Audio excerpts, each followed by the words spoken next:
How tough is it to get into this mindset of playing a penguin?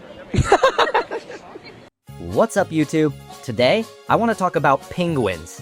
If you were a 2000s kid, you might remember that penguins were everywhere. They were in your animated movies, your TV shows, your video games, your food, and your award-winning documentaries narrated by Morgan Freeman. You got any idea how long a penguin's legs are? Real short. Penguins absolutely flooded the media landscape with their penguiny goodness. A penguinescence, if you will. The penguins emerged during a time of widespread internet usage, as sites like MySpace and instant messaging were bringing us all closer than we ever thought before. So, in today's video, I want to go over some of these penguin productions in chronological order to see if there are any common themes we can derive from these materials, put them into the context of the time, and hopefully, by the end of the video, we can finally answer the question, why were there so many dang penguins in the 2000s? Let's make like a penguin and dive in. Penguins have a rich history in animation prior to 2004, so before fully diving into the new millennium, I would like to quickly shout out some of the great penguins of penguin past. In 1939, Donald Duck got a penguin that he abused and almost murdered. Oh my god, Donald, put the gun down! Put the gun down, Donald! In the 1950s, Chilly Willy was a popular cartoon penguin with a few shorts by the great animator Tex Avery. And in 1964, the Penguin Waiters wowed audiences by seamlessly combining animation and live action in Mary Poppins, happily dancing about with Dick Van Dyke. Penguins were popular characters on The Muppet Show in the 70s, and in the 80s we were introduced to Pingu, a stop-motion penguin that has become a very popular meme in recent years.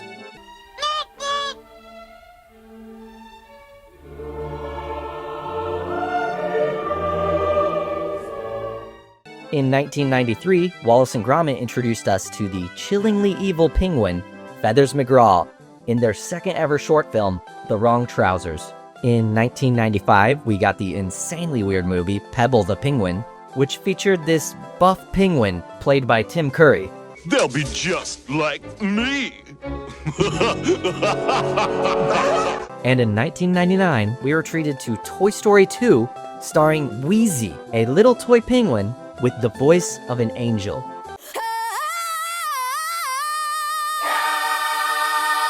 With all of that out of the way, that brings us to the year 2004, a time before iPhones, when the social internet was just starting up. Facebook and Gmail both launched this year in beta forms, and if you were a little kid, there's a good chance that you were watching The Backyardigans. The Backyardigans was a show about 5 anthropomorphic animals who sing and go on fantastical imaginary adventures. Now we're castaways. We are castaways. There was a blue penguin, a red moose, a yellow hippopotamus, a purple kangaroo, and a pink... What the heck is this thing? A pig? Anyway, I only mention this show as it features Pablo the Penguin, who serves as a harbinger of the penguinescence to come before we really get into the thick of it. It was around this same time that the Christian animation company Big Idea Productions launched the follow-up to their highly successful VeggieTales series, 3-2-1 Penguins, which was a big step in animation for them, as now their characters had, you know, arms and legs. Hey, Bob! They've got arms! Oh, great. The show was about a little boy who finds a toy spaceship that turns out to be a real spaceship with a crew of 4 penguins that consist of an overly confident leader, a wacky scientist, a hot-headed weapons expert, and a lovable goofball penguin. And if that sounds familiar, it will become relevant later on. The show was ambitious, but not nearly as successful as VeggieTales. And I mean, come on, how could it be when VeggieTales had absolute bangers like his cheeseburger? The next year, 2005, gave us a ton more penguin media, starting off with the smash hit documentary March of the Penguins in January of that year. This documentary follows the intense mating rituals and child-rearing traditions of the emperor penguins, in which the mother and father take turns traveling miles out to sea to get food, while the other stays back to ensure that the egg, or baby penguin, stays safe and warm during the brutally cold Antarctic winters. This is a beautiful movie about how resilient, loyal, and communal penguins are. And audiences loved it, making over $100 million at the box office and winning the Oscar for Best Documentary Feature that year. It was so popular that it got its own Nintendo DS game and even inspired a spoof movie, Farce of the Penguins, written by Bob Saget, narrated by Samuel L. Jackson, and featuring the voices of the greatest comedic minds of the 2000s. Morgan Freeman has more talent than you in just a freckle on his ass! Later that year, in May of 2005, DreamWorks released Madagascar, a movie about a group of pampered New York zoo animals that escape to go live free in the wild. There are a lot of great performances in this movie, but the breakout stars were clearly the penguins. We've been ratted out, boys. They were an elite spy squadron at the same time as being just adorable little zoo critters. Smile and wave, boys. Smile and wave. They even instigate the whole movie as they want to flee the zoo to return to their ancestral home of Antarctica, only to find out that, well, it sucks. Well, this sucks. The 4 penguins all have their own unique personalities and abilities, but they mostly act together as a single unit under the leadership of their captain, Skipper, played by the co-writer and director of Madagascar, Tom McGrath. Affirmative. The penguins were so popular that they were given a Christmas special later that same year, and later went on to get their own spin-off TV series, and eventually their own theatrical movie. But more on that later. You didn't see anything. Remember how I said that the social internet was just starting to take off around this time? Well, in late October 2005, something came along that would change the world forever. Club Penguin. Club Penguin was a massive multiplayer online game in which players had their own cartoon penguin avatars and played in an Antarctic-themed open world. It was super fun. There were a lot of games you could play, there was a town square where you could interact with other players, and every player had their own igloo that they could decorate however they wanted and invite other players over to hang out and check out their place. Club Penguin focused on individual play and creativity, as well as community building and sharing with others. This game was a massive success and reached over 200 million users at its peak. It was like the original metaverse, only way more fun and way better looking. Perfect. Did you know that emperor penguins sleep standing up? And they don't just sleep at night like we do. Instead, they take tons of little naps throughout the day and night. And if you want to take a quality nap, I highly recommend you check out the sponsor of this video, Manta Sleep. Manta Sleep makes the world's best sleep masks with a variety of products, including the classic Manta Sleep Mask, the Manta Pro Sleep Mask, and even a Manta Sound Sleep Mask that has built-in Bluetooth in case you like to sleep with white noise or music. The good people over at Manta Sleep sent me one, and I can confirm that they are insanely comfortable with their cup-shaped eye cushions, so there's no pressure on your eyelids or lashes, and they block out all light, even in the middle of the day. If you're in the market for a fantastic sleep mask, use the link in the description of this video and enter code SHOOPY at checkout for 10% off your order. Thank you so much to Manta Sleep for sponsoring this video. Now, let's get back to the penguins. 2006 was another big year for animated penguins, as this year marked the 10th anniversary of the Pokemon franchise. Wow, Pikachu, what's up, dude? I like those red and yellow colors. Those are my colors. You know, that could be gimmick infringement, brother, but that's okay. And the release of the 4th generation of Pokemon games that featured a penguin Pokemon, Piplup, who is easily one of the cutest Pokemon of all time. Piplup evolves into Empoleon, which is a play on emperor penguins and literal emperors with their mighty crown and regal appearance. Piplup was also featured heavily in the anime series, as Ash's friend Dawn had a Piplup as her starter Pokemon. And again, he's just so freaking cute.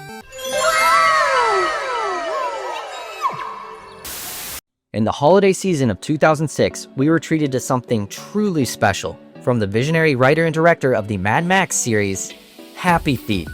I love this movie. The film opens with a very similar story as March of the Penguins. following the mating rituals of the emperor penguins and the hardships they experience, which is interesting because Happy Feet was well into production before March of the Penguins was even released. The movie follows Mumble, played by Elijah Wood, a penguin who can't sing like the others, and instead expresses himself through his rhythmic tap dancing, or Happy Feet, as he calls them. He also never fully grows out of his baby feathers, making him visually unique, and it's implied that these differences may be because his father dropped his egg during the harsh winter. When he was just an egg, I dropped him! The movie is a sprawling tale that follows Mumble as he grows up, gets rejected by his peers, only to win them over with his incredible dance moves, only to then be ostracized by the elders and kicked out of society for being different. Determined to find out why all the fish are disappearing and prove himself worthy of love, Mumble heads out on an epic journey across the icy wasteland of Antarctica to discover humans overfishing and destroying his environment. He follows the fishing boats across the ocean to Australia, where he's put in a zoo for months. But eventually, his dancing is able to break through the communication barrier with the humans, who return him back to Antarctica, where they witness all of the penguins dancing and somehow take this as a sign to stop overfishing, and the day is saved, I guess.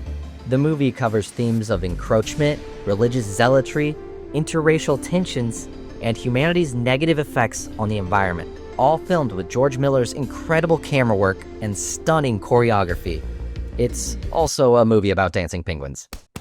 Happy Feet was a massive financial and critical success, winning the Academy Award for Best Animated Feature over Cars, the Golden Globe for Best Original Song from Prince, and most prestigiously, they won the Nickelodeon Kids' Choice Award. And the winner is... Happy Feet! The very next year, in 2007, we were treated to another animated penguin movie, Surf's Up. This movie is a punk rock documentary about cartoon surfing penguins, and yes, it is as cool as that sounds. You know, we're here to make a movie about Cody. Why does he have to be there? It's gonna be great. Can I get in line now to not see it? Movie slate. The documentary follows Cody Maverick, a rockhopper penguin who's the only surfer in his small town of Shiverpool. So he leaves his home to follow his dream of becoming a professional surfer by competing in the annual Big Z Memorial Surfing Competition on Pingu Island. On the island, Cody meets his friend, Chicken Joe, the lifeguard, Lonnie, as well as the bully of the beach, Tank the Tank Evans. No, that feels good. Hey, why don't you work on my glutes a little bit?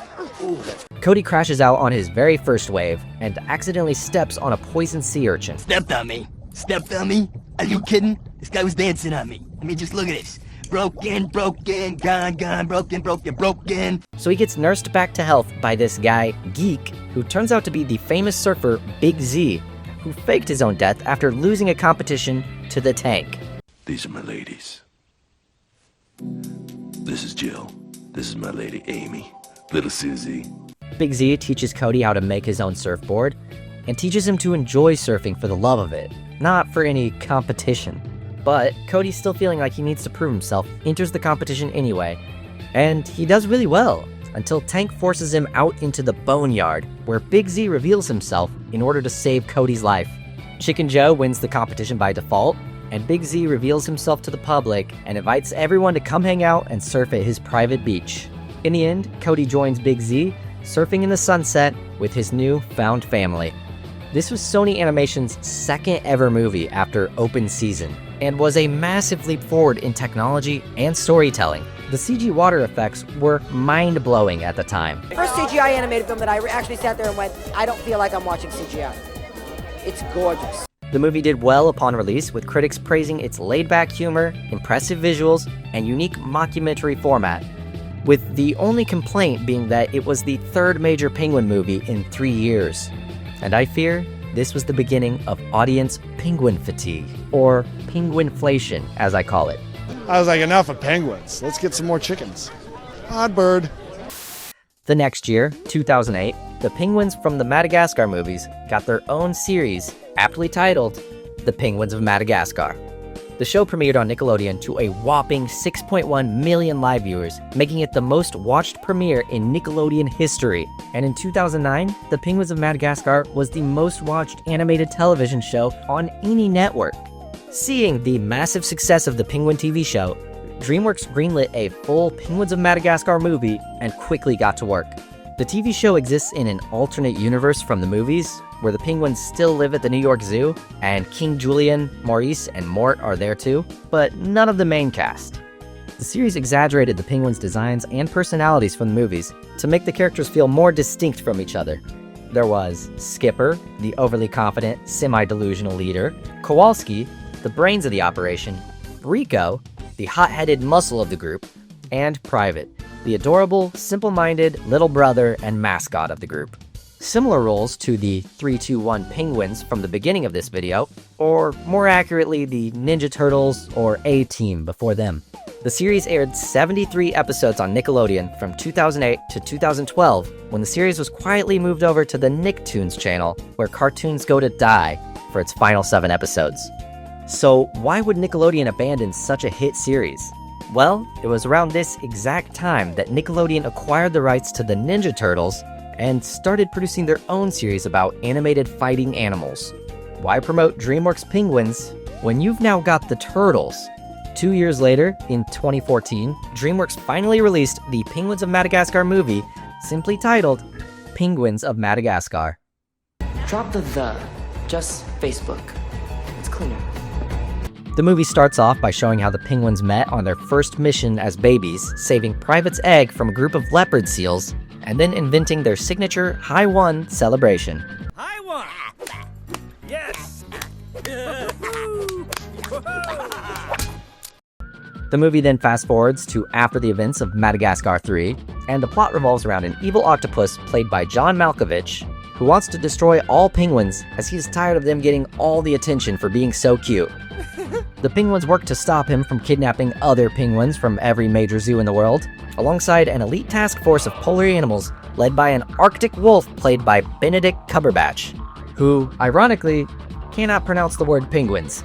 Why are these woodlands so attractive to penguins? A freshwater stream through the forest makes a handy highway for a parent penguin heading home from a fishing trip. The movie is all about Skipper learning to respect Private as a capable and valuable member of the penguin team, and not just their adorable little mascot. This movie is so freaking good. The jokes are hilarious throughout. I especially like the cheesy dibble scene. Dedicated to And the action is fantastic. I love the Venice gondola chase scene and the insane airplane escape that all plays out in one shot, and does the Uncharted plane scene 1,000 times better than the Uncharted movie would years later. This movie is jam-packed with humor, heart, and action, and perfectly encapsulates everything that audiences loved about the Penguins of Madagascar. Any questions? Whoa, hey now.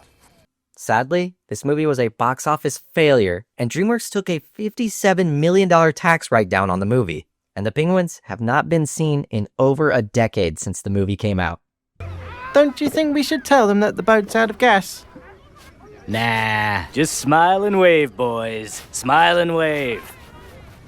I think that if this movie came out a few years earlier, around when the Penguin TV show was one of the most popular cartoons on TV, it could have been a smash hit. But by 2014, the show had been off of Nickelodeon for over 2 years, and audiences had moved away from penguin movies and onto, dystopian YA and superhero movies.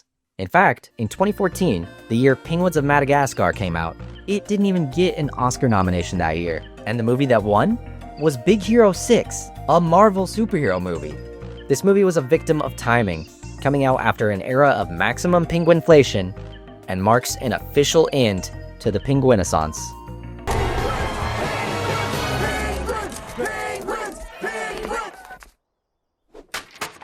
If the 2000s was the decade of penguin movies, then the 2010s was the decade of failed penguin sequels.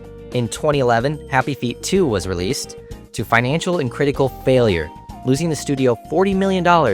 This movie is worse in almost every single way, except for Will and Bill, the gay krill. They are fantastic. We could start a little swarm of our own. We're both males. We'll adopt. In 2017, Sony released one of the worst movies ever made, Surf's Up 2 Wave Mania, an obvious cash grab advertisement for the WWE, and the movie stars actual WWE wrestlers like Vince McMahon, The Undertaker, and John Cena. And his name is John Cena! And even March of the Penguins, the movie that started it all, got a direct-to-Hulu sequel. March of the Penguins 2, The Next Step. And if this is the first time you're hearing about this, you're not alone, because I had no idea this even existed before I started making this video.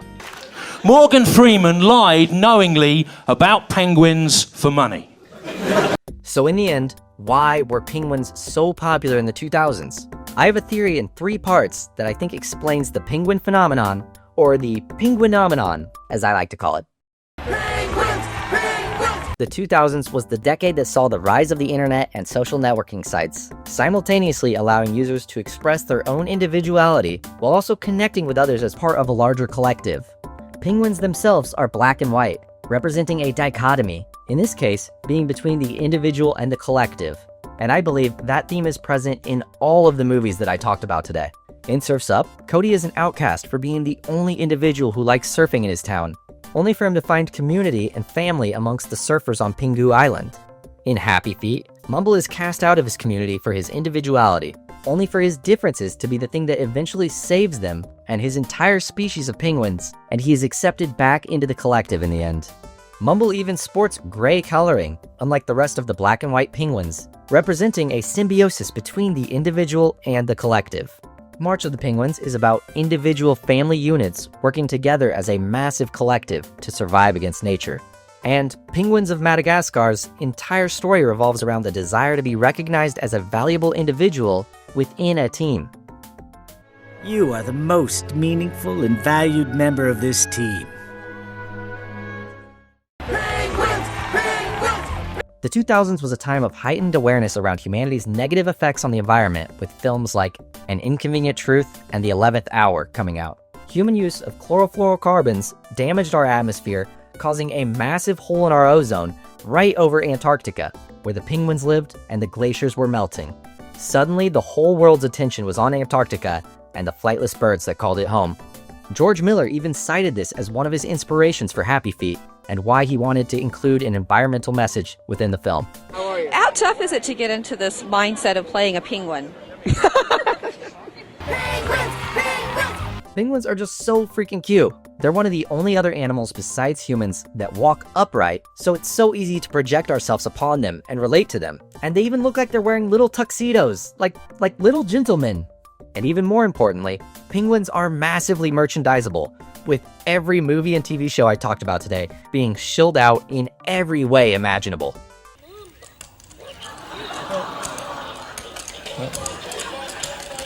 It's cute at first, and then after about 30 seconds, you're thinking, I want to turn it off! In the end, penguins had an amazing run in the 2000s, but eventually oversaturated the market with too many penguin movies, TV shows, games, and toys. And by the 2010s, the penguin bubble had popped due to over-penguinflation. However, I believe that enough time has passed, and I think we are on the precipice of a second penguinisance. In the past year, I've noticed a number of penguin projects coming out, such as The Penguin Lesson, My Penguin Friend, The Penguin, and even Wallace and Gromit made their feature film return in Vengeance Most Foul, featuring the return of the evil penguin, Feathers McGraw. Recently, sound bites of Cody's angsty monologues from Surf's Up have gone viral on TikTok. They're like, hey, Cody's just a bum. Cody's this, Cody's that, Cody's this. Cody's me, bro. Let me be me. As well as a resurfaced promotional dance from Penguins of Madagascar that has also been trending on the internet. Does 3-6 Mafia while on tour, whooping in the bathroom by 2 whole hours. Poetically harkening back to Mary Poppins, with one human person dancing alongside the 4 little cartoon penguins. Does 3-6 Mafia while on tour, whooping in the bathroom by 2 In the end, I think I would like to take us out on these wise words from the late great Robin Williams. Are we going? Going. Oh, so how do you find your inner penguin? You have to look for the cold part of yourself where there's warmth. You have to find that moment. What's the part of you that wants to sit on an egg? What's the part of you that wants to bring a pebble to your favorite one? What's the part of you that sings, not just in the shower, but sings to meet that special person? That's the penguin. What's the part of you it's not, that says size doesn't make a difference? What's the part of you that says, I can dance on any form? What's the part of you that looks to swim and leave a bubble trail? That's your inner penguin. that's about all I've got for today. What do you guys think? Are we on the verge of a second Penguinaissance? And are there any fictional penguins that I missed? Let me know in the comments below. Thank you so much for watching to the end of the video, and if you haven't already, please like and subscribe to the channel, and I'll see you guys in the next video. Thank you. Goodbye. You've been to me.